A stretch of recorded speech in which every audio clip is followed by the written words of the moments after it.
Shalom, selamat pagi saudara sekalian, Bapak Ibu semuanya. Kembali kita mengucap syukur pada pagi hari ini kita akan kembali beribadah. Tapi sebelumnya mari kita sama-sama mengucapkan moto gereja kita. GMI, Jemaat Kana Marelan, segala kemuliaan hanya bagi Tuhan, jangkau jiwa-jiwa bagi Kristus berapapun harganya. Mengasihi Tuhan, mengasihi sesama, melayani Tuhan dan sesama, itu caranya.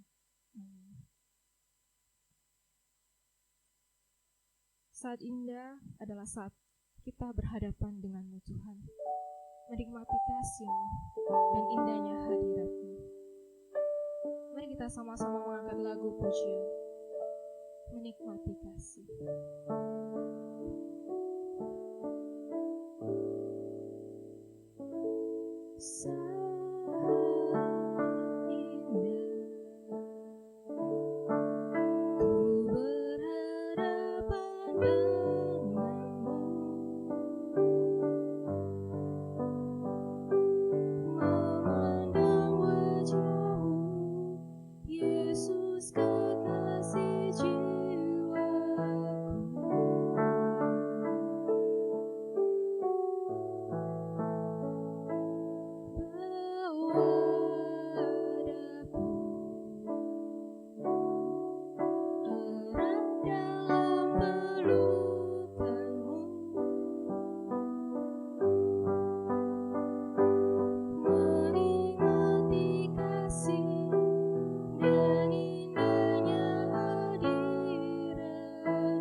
bersyukur kepadamu ya Tuhan. Terima kasih ya Tuhan buat anugerah-Mu. Terima kasih untuk penyertaan-Mu ya Tuhan dalam kehidupan kami.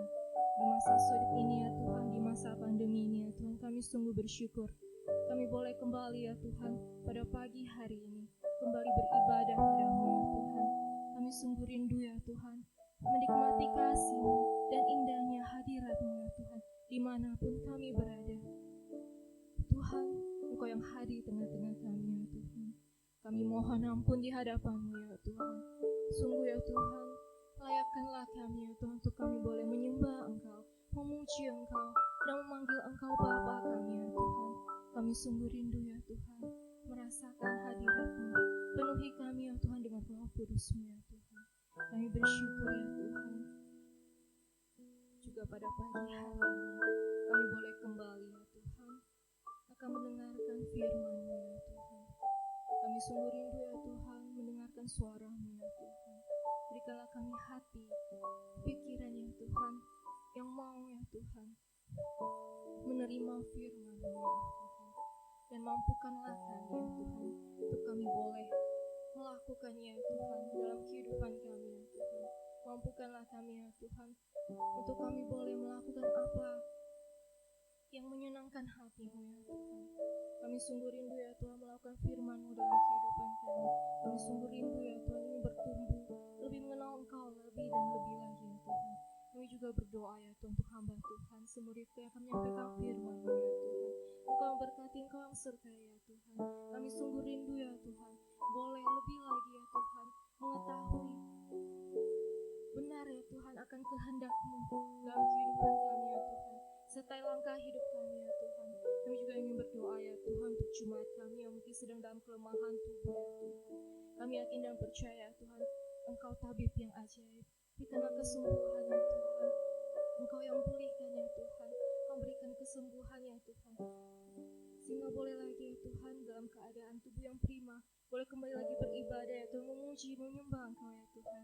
Segala dalam jemaat kami ya Tuhan juga yang mengalami pergumulan ya Tuhan, kami ingin berdoa ya Tuhan. Kiranya Engkau yang menyertai mereka ya Tuhan. Kau menyertai setiap kami ya Tuhan. Engkau yang terus ya Tuhan, berikan kami pengharapan itu ya Tuhan. Kami boleh merasakan Engkau dalam kehidupan kami ya Tuhan selalu ya Tuhan. Kami menyerahkan ya Tuhan, setiap kami hanya ke dalam tangan-Mu saja ya Tuhan. Kami sungguh ya Tuhan ingin menyerahkan hidup kami hanya ke dalam tangan-Mu saja. Terima kasih ya Tuhan buat kasih-Mu yang sungguh luar biasa dalam kehidupan kami. Berkati kami ya Tuhan, biarlah ibadah kami pada waktu selanjutnya ya Tuhan hanya untuk kemuliaan nama-Mu saja. Engkau yang berkata atas kami. Hanya dalam nama-Mu Tuhan Yesus Kristus kami berdoa dan mengucap syukur. Amin.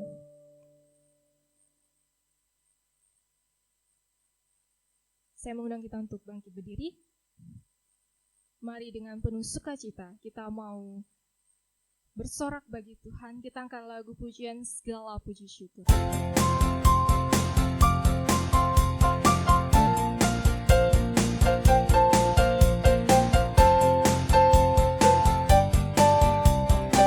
Segala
sama-sama mengakui pengakuan iman rasuli. Pengakuan iman rasuli. Aku percaya kepada Allah, Bapa yang Maha Kuasa, Khalik langit dan bumi, dan kepada Yesus Kristus, Anak yang tunggal Tuhan kita, yang dikandung daripada Roh Kudus, lahir dari anak darah Maria, yang menderita sengsara di bawah pemerintahan Pontius Pilatus, disalibkan, mati, dan dikuburkan. Pada hari yang ketiga, bangkit pula dari antara orang mati, naik ke surga, duduk di sebelah kanan Allah, Bapa yang Maha Kuasa. Dan dari sana ia akan datang untuk menghakimi orang yang hidup dan yang mati. Aku percaya kepada Roh Kudus, gereja yang kudus dan am, persekutuan orang kudus, pengampunan dosa, kebangkitan orang mati, dan hidup yang kekal. Amin. Silakan duduk.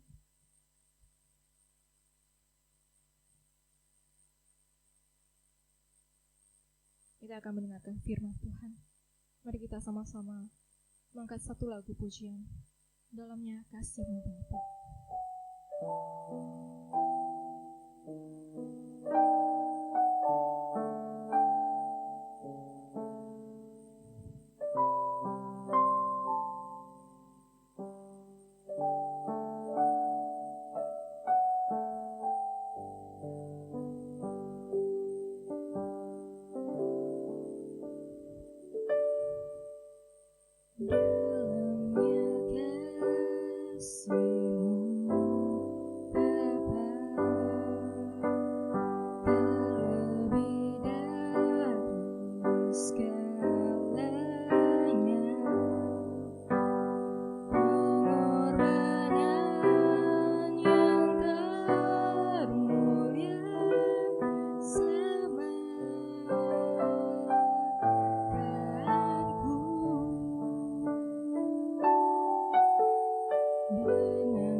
kita berdoa. Engkau adalah satu-satunya Allah, langit dan bumi dan kehidupan kami Tuhan. Engkau Allah yang berkuasa atas hidup, berkuasa atas bumi dan langit ini Tuhan. Oleh karena itu hidup kami ada di dalam tangan kuasa-Mu Tuhan. Semua yang terjadi ada dalam kendali-Mu Tuhan.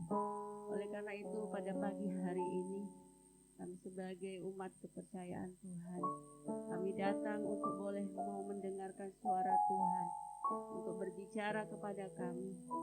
Biarlah Roh Kudus mengurapi hati pikiran kami, sehingga firman yang akan kami dengarkan hari ini boleh kami mengerti, memahami, bahkan kami boleh bertumbuh di dalamnya Tuhan.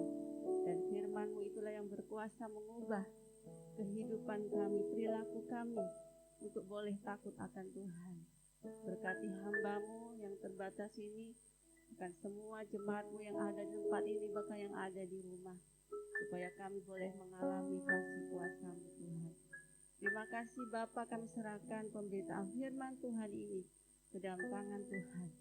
Jika ada si jahat yang mau mengambil firman-Mu di dalam hati kami tolak di dalam nama Yesus Kristus.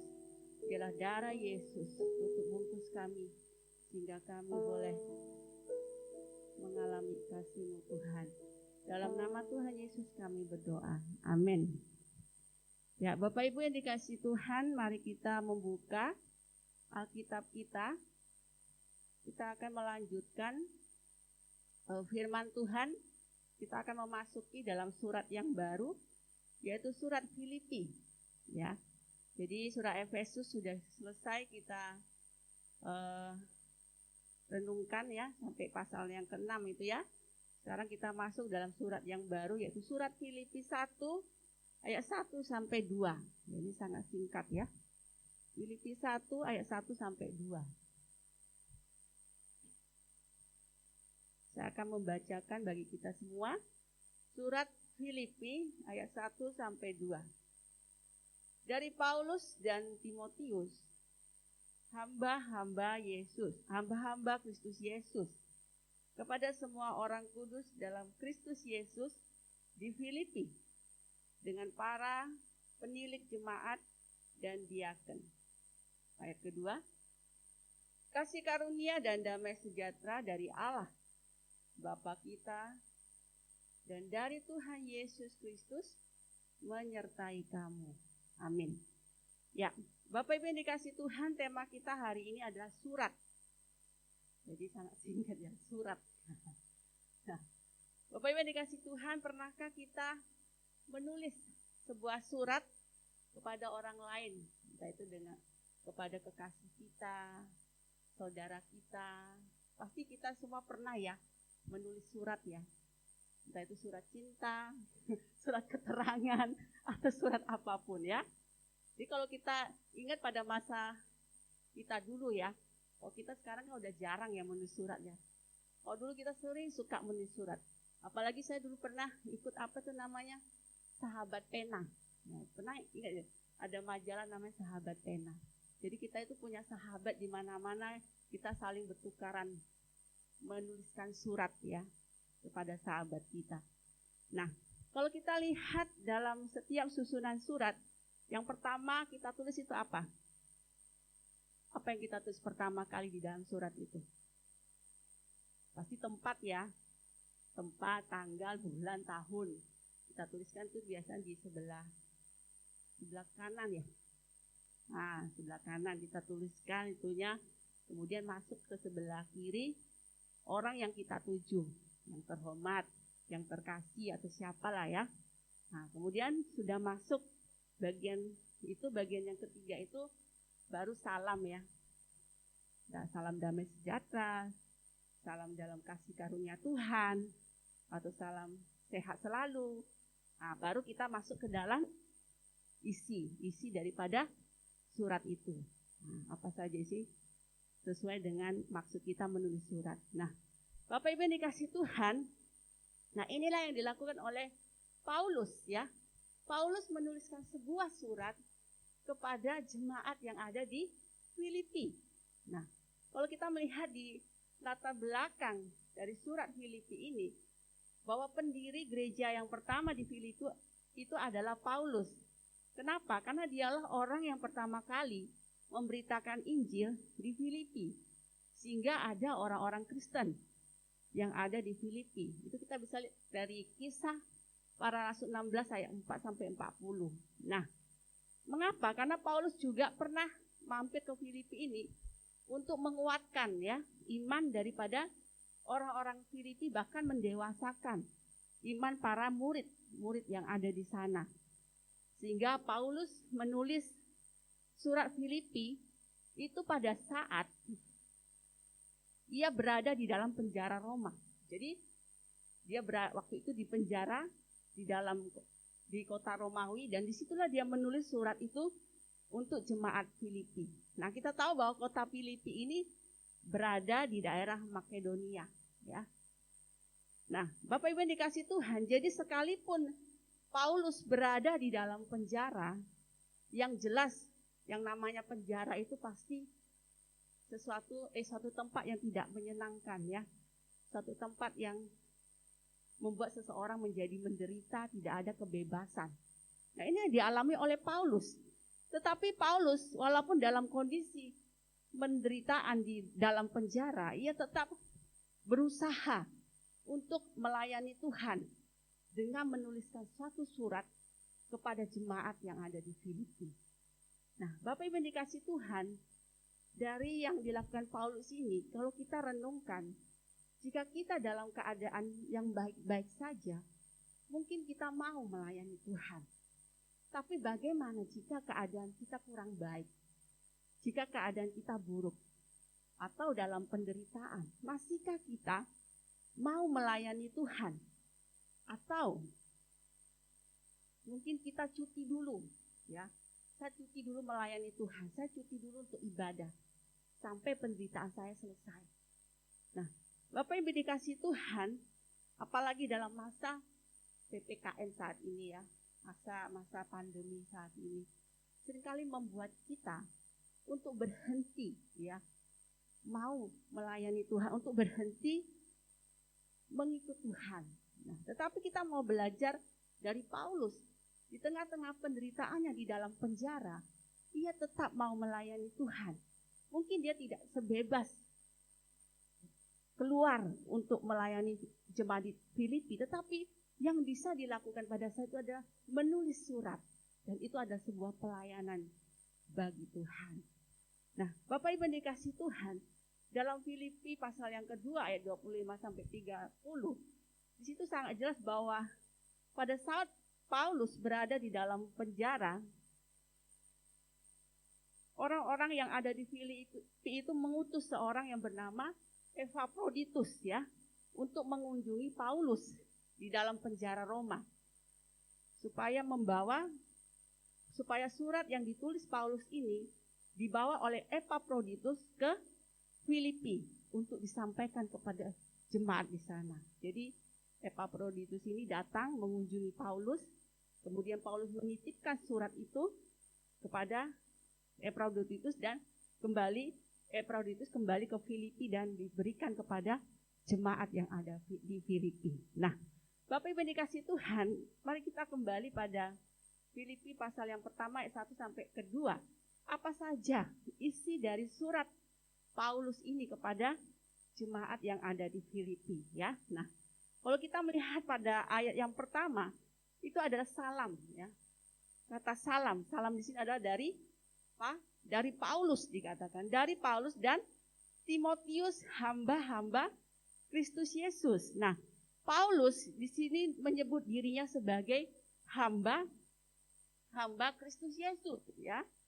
Hamba di dalam bahasa Yunani itu ditulis dalam kata doulos atau budak, ya. Budak. Nah, tetapi di sini artinya bahwa Paulus lebih menekankan arti kebersamaan, kerendah hatian dia sebagai budaknya Tuhan, sebagai hamba Kristus. Nah, Paulus adalah seorang rasul atau pendiri jemaat yang ada di Filipi, tetapi dia tidak menyebutkan dirinya sebagai seorang rasul atau seorang pendiri, tapi dia sebutkan dirinya itu sebagai hamba. Dia tidak menunjukkan kerasulan. Saya ini rasul, saya ini pendiri jemaat, ya, tapi saya adalah hamba Kristus Yesus. Nah, ini suatu sikap kerendah hatian seorang Paulus. Dia tidak membanggakan dirinya bahwa dialah pendiri jemaat itu, tetapi aku adalah hamba, kata Paulus, ya. Nah, apa yang menjadi refleksi bagi kita, Bapak Ibu yang dikasihi Tuhan? Jika kita adalah seorang jemaat yang aktif dalam beribadah atau dalam melayani, kemudian ketika kita menuntut untuk dihargai, untuk dihormati gitu ya, atau bahkan untuk dilayani, maka kita kembali melihat dan meneladani Paulus, ya. Walaupun dia sebagai seorang pemimpin, dia seorang pendiri atau seorang rasul, dia tetap merendahkan hatinya kepada jemaat, kepada Tuhan, ya. Nah, Bapak Ibu yang dikasihi Tuhan, ingatlah bahwa di dalam gereja itu hanya ada satu Tuhan, yaitu siapa? Tuhan Yesus sendiri. Dialah Tuhan kita. Jadi di dalam gereja hanya Yesus sebagai Tuhan, sebagai Raja kita. Nah, semua orang Kristen itu adalah hamba, baik pendeta, ya, baik majelis, baik jemaat, itu adalah hamba. Tidak boleh ada Tuhan yang besar yang bersikap bertindak sebagai diktator, pemilik ataupun bos di dalam gereja, ya. Nah, jika saudara yang mau yang terbesar di dalam gereja, maka caranya adalah apa? Justru dengan menjadi yang terendah dan menjadi hamba bagi semua orang. Itu bisa kita lihat pada Matius 20 ayat 20 sampai 28. Itu yang dikatakan oleh Tuhan Yesus.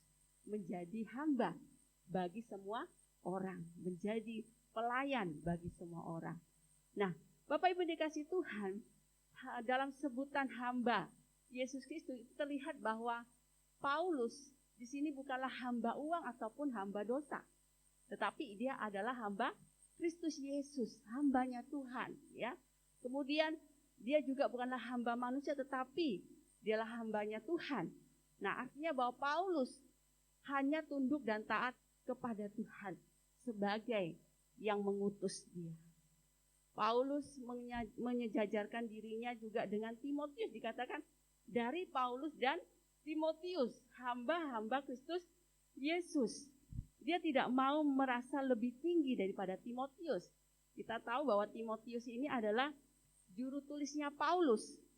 Jadi pada waktu Paulus menuliskan surat Filipi ini, si Timotius yang menuliskan surat itu, ya, sebagai juru tulis dalam membuat surat Filipi. Bahkan si Timotius juga menjadi teman sekerja Paulus dalam memberitakan Injil di Filipi.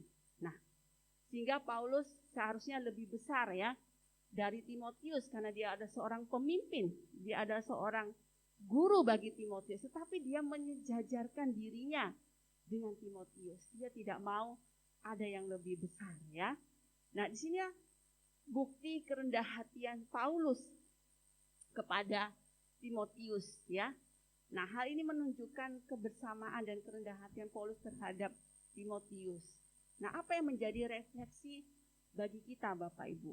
Ya, kalau kita membandingkan diri kita dengan orang lain, maka kita akan memandang betapa hebatnya diri kita. Tetapi jika kita melihat, ya, melihat diri kita, orang lain, dan melihat Tuhan, maka akan kita melihat bahwa Tuhanlah yang lebih besar di antara kita, ya. Tuhannya yang lebih hebat, berkuasa di antara kita, ya. Nah, seperti gunung yang satu akan lebih tinggi dengan gunung yang lain.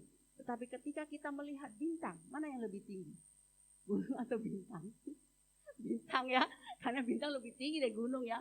Setinggi-tingginya gunung, bintang yang tinggi karena dia berada di atas langit. Nah, jadi itu ketika kita membandingkan diri kita dengan Tuhan, maka kita menyadari bahwa Tuhan yang lebih hebat dan berkuasa atas hidup kita. Amin, Bapak Ibu. Amin, ya. Jadi itu yang menjadi perenungan kita. Nah, inilah salam, yaitu dari Paulus dan Timotius, hamba Yesus Kristus. Nah, kita lihat surat ini ditujukan kepada siapa? Nah, dikatakan, ya, 1b. Kepada semua orang kudus dalam Kristus Yesus di Filipi dengan para penilik, jemaat dan diaken. Nah, Bapak Ibu yang dikasih Tuhan, penerima surat Filipi ini ditujukan kepada semua orang yang kudus. Ya, dalam Kristus Yesus, penilik jemaat dan diaken. Nah, siapakah orang-orang kudus ini? Nah, orang-orang kudus ini menunjuk pada jemaat di dalam Kristus Yesus. Artinya kekudusan atau status kudus itu diperoleh melalui apa? Karya penebusan Kristus. Jadi bukan hasil usaha manusia atau karena kebaikan kita, tetapi anugerah Allah di dalam Kristus Yesus. Sehingga jemaat di Filipi dikatakan jemaat yang kudus. Itulah statusnya. Karena Tuhan Yesus yang telah menguduskan kehidupan mereka. Bahkan jabatan penilik jemaat atau diaken itu disejajarkan dengan jemaat. Tidak ada yang tinggi ataupun rendah. Rata, sama gitu ya. Nah, di sini Paulus mau mengajarkan apa? Kebersamaan di antara mereka. Seperti Paulus dengan Timotius, mereka sejajar. Walaupun Timotius lebih tua, walaupun Paulus itu lebih tua, lebih tinggi jabatannya, tetapi sejajar, sama rata. Sebagai apa? Hamba-hamba Kristus Yesus. Nah, sehingga kebersamaan tidak boleh dihalangi atau dibatasi oleh perbedaan jabatan di dalam gereja, bahkan di dalam segala sesuatu. Jadi itu yang menjadi penerima dari surat. Kemudian apa isi dari surat Paulus ini kepada jemaat di Filipi? Kita lihat pada ayat yang kedua. Kasih karunia dan damai sejahtera dari Allah Bapa kita dan dari Tuhan Yesus Kristus menyertai kamu. Nah, isi surat ini diawali dengan dua kata salam. Apa itu? Kasih karunia dan damai sejahtera.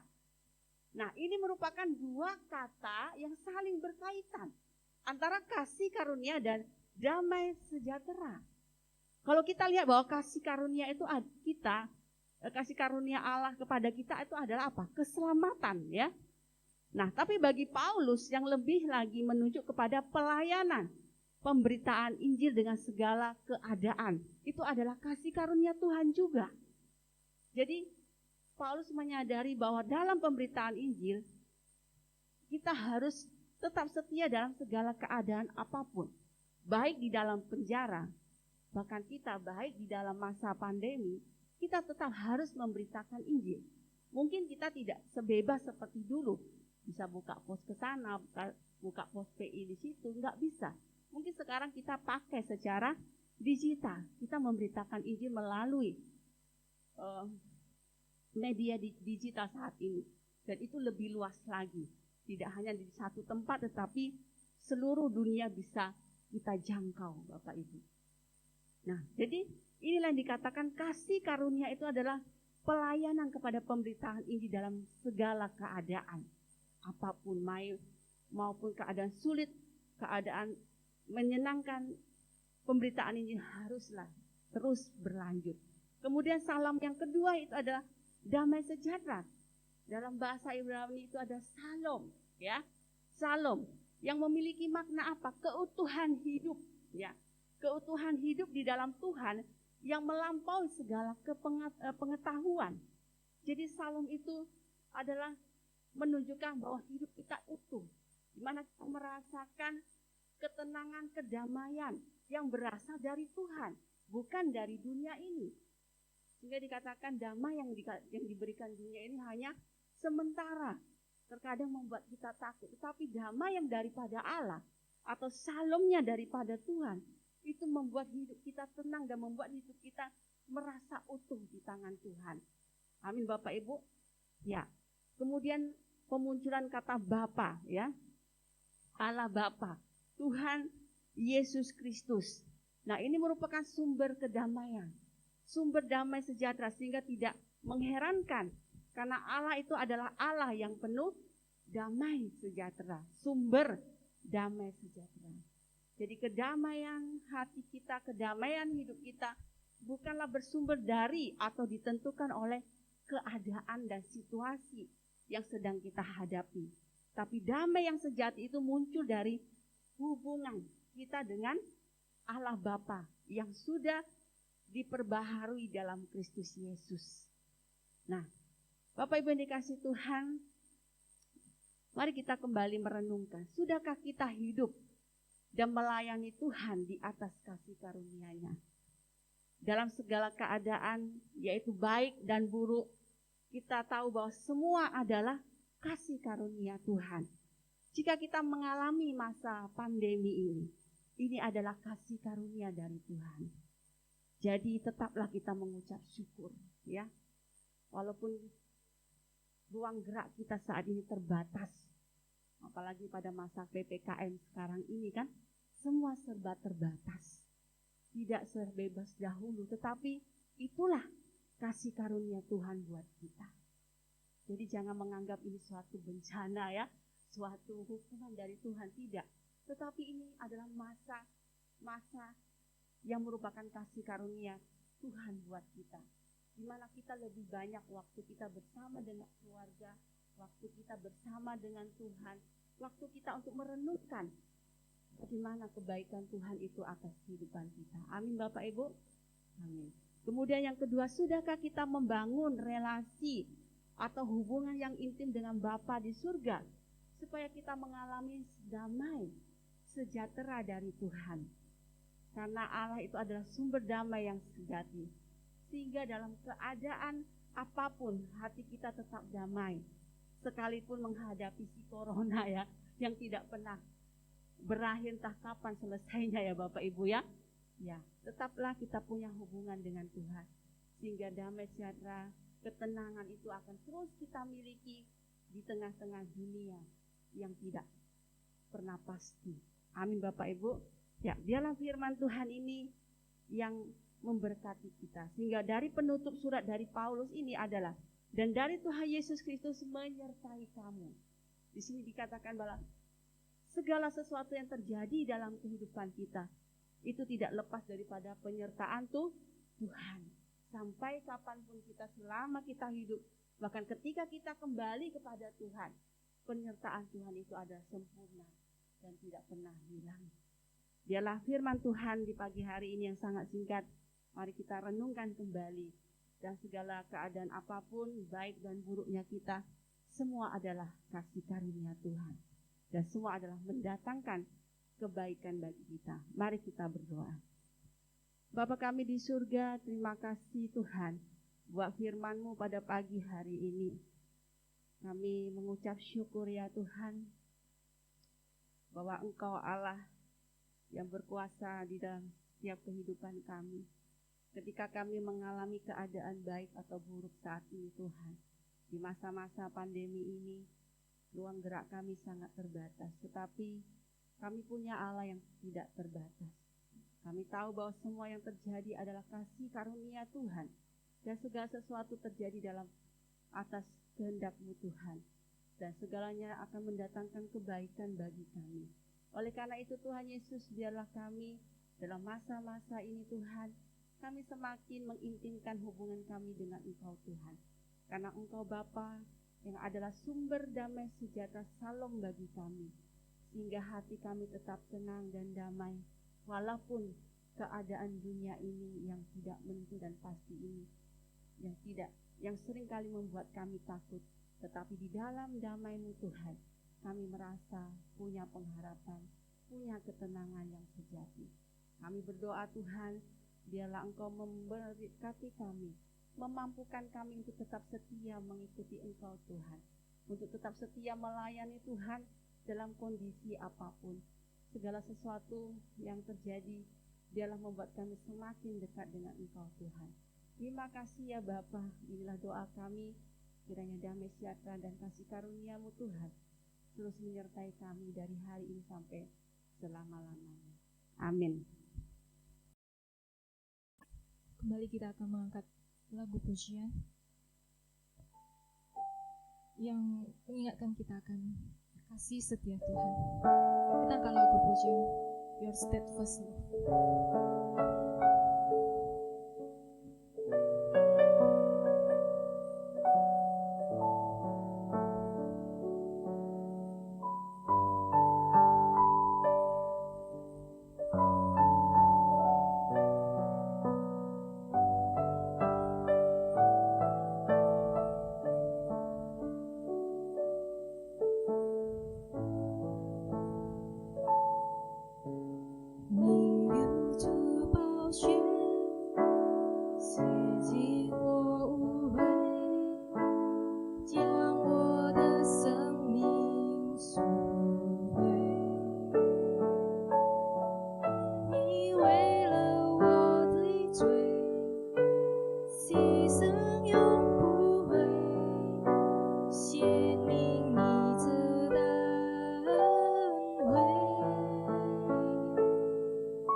今天，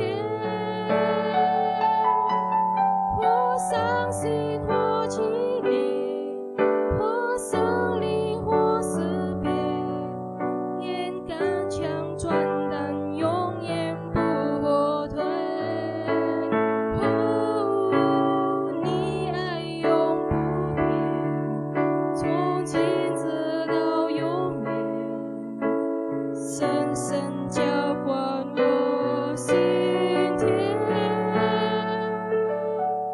我天线，我的船，心在海里上天，都不能叫我与你爱隔绝。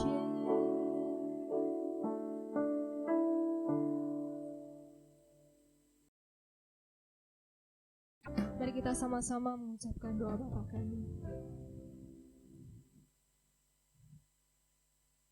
Doa Bapa kami. Bapa kami yang di surga, dikuduskanlah datang-Mu. Datanglah kerajaan-Mu, jadilah kehendak-Mu di bumi seperti di surga. Berikanlah kami pada hari ini makanan kami yang secukupnya, dan ampunilah kami akan kesalahan kami, seperti kami juga mengampuni orang yang bersalah kepada kami. Dan janganlah membawa kami ke dalam pencobaan, tetapi lepaskanlah kami daripada yang jahat, karena Engkau-lah yang punya kerajaan, dan kuasa, dan kemuliaan sampai selama-lamanya. Amin.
Ya, mari Bapak Ibu, kita membuka kedua tangan kita. Kita mau menerima berkat daripada Tuhan. Allah mengutus kita pada hari ini. Kiranya kasih karunia dan damai sejahtera daripada Tuhan menyertai kita dan memberkati kita. Kiranya kasih Allah Bapa, kasih karunia Tuhan Yesus Kristus, dan penghiburan daripada Roh Kudus menyertai kita pada hari ini, besok, dan sampai selama-lamanya. Amin.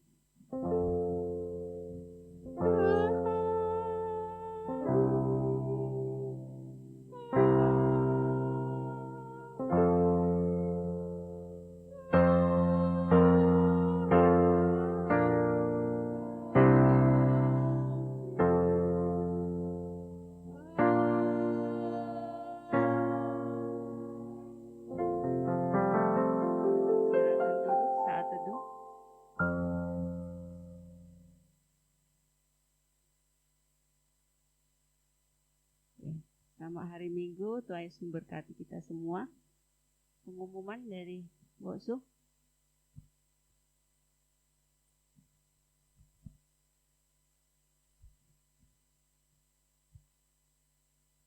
Shalom Bapak Ibu yang dikasih Tuhan. Hari ini kita bersyukur ya, kita masih bisa diberi kehidupan dan nafas ya. Kita berharap bahwa pandemi ini bisa cepat berlalu ya. Nah, teman-teman yang dikasih Tuhan, jangan lupa untuk siaran Zoom meeting kita setiap hari Rabu jam 7.20 ya. Kita akan ibadah persekutuan doa. Mari kita ikuti bersama, kita berdoa bersama. Linknya nanti akan diberikan di grup yang di tanah. Saja pengumuman dari saya. Tuhan Yesus memberkati.